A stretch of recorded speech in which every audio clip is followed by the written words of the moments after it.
Order and disorder. Once again, these two anthropomorphic terms has been used to explain or to make an analogy with entropy. I think that this is not quite appropriate. What a alternative Celsus says about this in his book, Entropy and Information. Entropy and Information by alternative Celsus. He says in this short paragraph, this association of entropy with order and disorder was assumed during the 19th century, since there was no knowledge about the chemical systems, neither of quantum mechanics. So this analogy of entropy with order and disorder is quite, to say, obsolete. In the examples of whatever we want to distribute the students' cards on the table, something is missing. We have to say that the students, the cards, or whatever we want to observe the distribution of, they are systems. So therefore, they have entropy. Even the brain who makes the observation is a system. It has entropy. Besides, the energy that flows through these systems is not only dispersed, there is not only dispersion of the energy, there is usage of energy to decrease the entropy of such systems. But during the using of that energy, decreasing the entropy of the systems, there is degradation of the energy, until the energy just became in some kind of waste that we call heat. This approach of the explanation of entropy through systems is very dynamical, because this explanation of entropy, the theory of entropy, can be put into evolution of systems, biological or non-biological, can be also extended to the social aspect, even the moral, the ethics, memetics, even the money can be explained in base of entropy. Money would represent the credential that one has a lower portion of entropy in his hands. So with this, it's like having energy, concentrated energy in your hands that you can use to produce some job, some work. So, but how this entropy defining the systems arise from? So each system has a proper entropy, but it's called the actual entropy of the system that is making the system itself.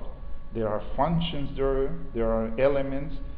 Ultimately, in a quantum state, in a quantum level, functions and elements will be the same. But the point is this: the actual entropy of a system depends on two tendencies. One that tries to increase the entropy to a higher level of the system, dispersion of the system. And another is trying to decrease the entropy of the system, concentration of the system. So we are between two tendencies that define a system. So which are these tendencies or trends? The one who's trying to increase the entropy of any system, even of our brains to say, is the entropy of the universe, and ultimately the entropy, who knows, the dark matter or the dark energy, better. The other tendency is trying to decrease the entropy of the system, which in a macroscopic level is the force of gravity. So this is trying to make the system a black hole corresponding to the system. So that will be lowering the entropy of the system. But in between, we have to conceptualize that all systems are open. So all systems are borrowing or taking pieces of information, portions of elements from other systems. For what? To survive. For survival of the system. So for the system to function as should be. For instance, if we eat a piece of bread, the bread is a system, has a conformation of elements we put inside of our system, our body, is to decrease or to lower the entropy of our body system to survive.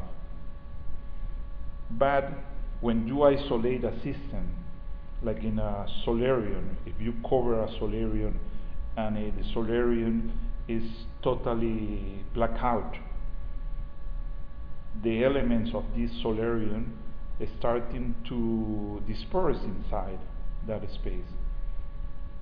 That is actually what happened to the Maxwell demon, because he cannot disperse the energy. He accumulates energy and becomes part of the system itself. But the system in that state of isolation ceases to exist. So that tendency to lower the entropy of the system ultimately can be reflected into the Big Bang.